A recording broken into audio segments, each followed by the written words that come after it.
على الانطلاقه الورش ديال بناء سوق جديد للسمك في الميناء الهديه. هذا الميناء اللي كيستقبل تقريبا 11,000 طن من الاسماك، والمشروع غادي يسمح باش يكون عندنا واحد التثمين تاع المنتوجات البحريه اللي كتفوت من هنايا، وغادي يسمح باش نضبطوا المسار، يعني لا تراسابيليتي ديال المنتوجات من يعني المصيد حتى المستهلك. وهذا الشيء غادي يسمح لنا باش نحافظوا على الجوده وعلى السلامه الصحيه نتاع المنتوج، وغادي ياثر كذلك على الاثمنه نتاع المنتوج على الصعيد يعني ديال المستهلك. منشاه حديثه واللي غادي يكون فيها استعمال تكنولوجيات ديال الرقمنه فيما يخص البيع والتتبع ديال نتاع المسار. وغادي تكون عندنا كذلك تجهيزات فيما يخص يعني البيع بالتقسيط، واللي غادي تواكب هذا المشروع فيما بعد.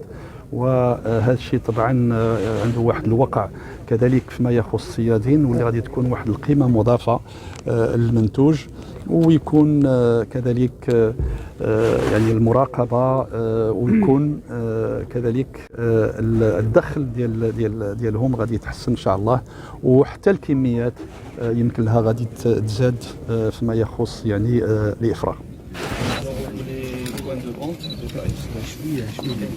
لا عندنا بوان دو ديتاي ولكن داكشي قديم بزاف.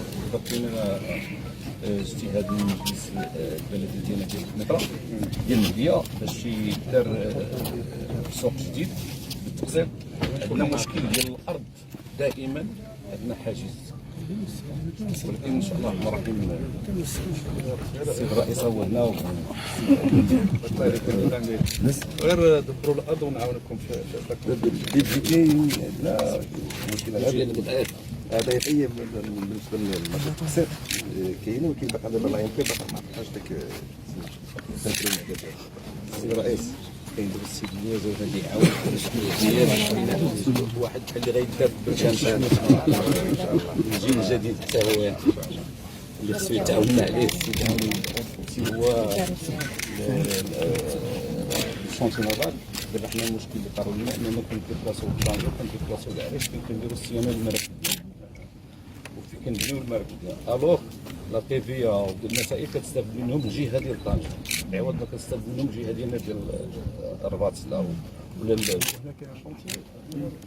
حنا كان عندنا واحد القديم دار في 1913، ولكن هذاك غادي كاينه تفويت ديال البلاصه اللي كتدار فيها مارينا اكسيتيرا. دابا حنا اضطرينا ما لقاوش، وكاينه الارض فين كتبدا اليوتيوب وبقات حابسه دابا الاستقامه. الا كان شي تدخل من السيد المينيستر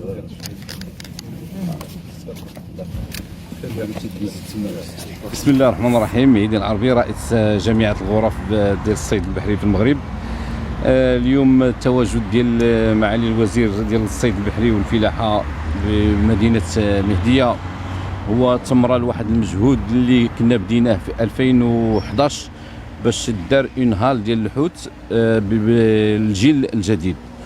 وكتعرفوا ان هاد لي هال الجدد دابا مع هاد المشاريع اللي كاينه الان ديال المكتب الوطني ديال الصيد، ديال الرقمنه ديال المنتوج وديال التوسعه ديال، لانه كتعرفوا هذه واحد 10 سنين ان المنطقه الميناء ديال المهديه عرف واحد التطور كبير من ناحيه الديبار كومون ديال الحوت. يعني تقريبا وصلنا لواحد 11,000 طن ديال الحوت اللي كينزل عندنا في الميناء ديالنا، وهذا ما جاش عن عبث، لانه كاين واحد المجهود تيدار. وباش هذا المنتوج يكون عنده صدى جيد ويتحط في اون هال اللي هي فيها لي نورم. تعرفوا بان لي هال دابا الحوت ما خصوش يتعرض لا للشمس لا طومبيراتور، ما خصوش يكون تحت 5 دوغري وما خصوش يكون حتى ل 14 دوغري. دونك هاد لا هال دابا اللي جا معالي الوزير دشنها اليوم في مدينه مهديه هي هاد لا فالوريزاسيون ديال الحوت ديالنا ديال المنطقه.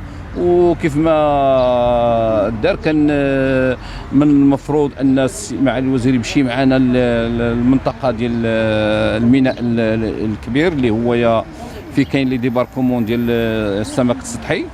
مع الاسف كانت لاكتيفيتي كبيره وتعذر باش ندخلوا للميناء. خليناها الفرصه اخرى ان شاء الله الرحمن الرحيم، وهذا وعد كان منه باش غادي يعاود يرجع لعندنا، ونتمنى ان شاء الله الرحمن الرحيم هذا المولود الجديد يدار في احسن الظروف، وان شاء الله الرحمن الرحيم هو راه مكسب للمنطقه ديالنا ديال المهديه. سي العربي، بعد توقف الميناء القنيطره النهري اللي يعتبر من الميناءات المهمه على مستوى المملكه المغربيه، هل يتم التفكير في احياء احد الموانئ اللي تكون بديل على ميناء القنيطره؟ وهو كلا الحالتين، لانه الوقت اللي كان تنفكروا باش غيدار الميناء الجديد في المنطقه ديال بوكمور، هذا كان غيكون ميناء تجاري. طلبنا باش يكون مكتب مع داخل فيه ميناء ديال الصيد، ولكن كان رفض قاطع من وزير التجهيز ومن المديره العامه ديال الوكاله الوطنيه ديال الموانئ، اللي قالت هذاك خصو يكون ميناء خاص للتجاره. الوغ اللي كان وعدنا به وهو ان هذه الموانئ اللي عندنا، لا الميناء الصغير ولا الميناء المعدني السابق اللي هو حاليا في كينزلوا السمك السطحي، انه غادي تكون فيهم توسعه وغادي يداروا يعني غادي يتجهزوا مزيان، ونتمنى على الله ان هذه الامور تمشي في الاتجاه الصحيح اللي وعدونا به. عندنا واحد المشكل كبير اللي هو كان من المفروض انني نطرحه اليوم، وهو المشكل ديال الحوض الجاف. حنا الحوض الجاف دابا كتعرفوا ان الميناء ديال القنيطره اللي كان عندنا فيه الحوض اللي تبنى في 1913، هذا راه ما غاديش يبقى مع المخطط الازرق اللي كان اللي مديور. دونك حنايا مفروض علينا ومحكوم علينا المراكب ديالنا ديال الصيد الساحلي باش ديبلاصا يا اما لمدينه العرائش، الميناء العرائش، او الميناء ديال طنجه. وهذا كنحسبها انا نقطه سوداء بالنسبه للمسؤولين ديالنا. علاش؟ لانه حنا ملي كنمشيو نديو المراكب ديالنا للصيانه تما اولا نبنيو مراكب جديده، ان كنخلصوا لاطيفيه الجهه اللي حنا كنمارسوا فيها هذيك الصيانه. الوغ حنا في الجهه ديالنا محتاجين هاد لاطيفيه تعطى لنا الجهه ديالنا، عوض ما نمشي نخلصها انايا الجهه ديال طنجه والعرائش. ما ساسفي با انا كيضرني الحال ملي كنمشي كنخسر مثلا في الصيانه 30 و40 مليون ديال المركب، حسب انت 20%.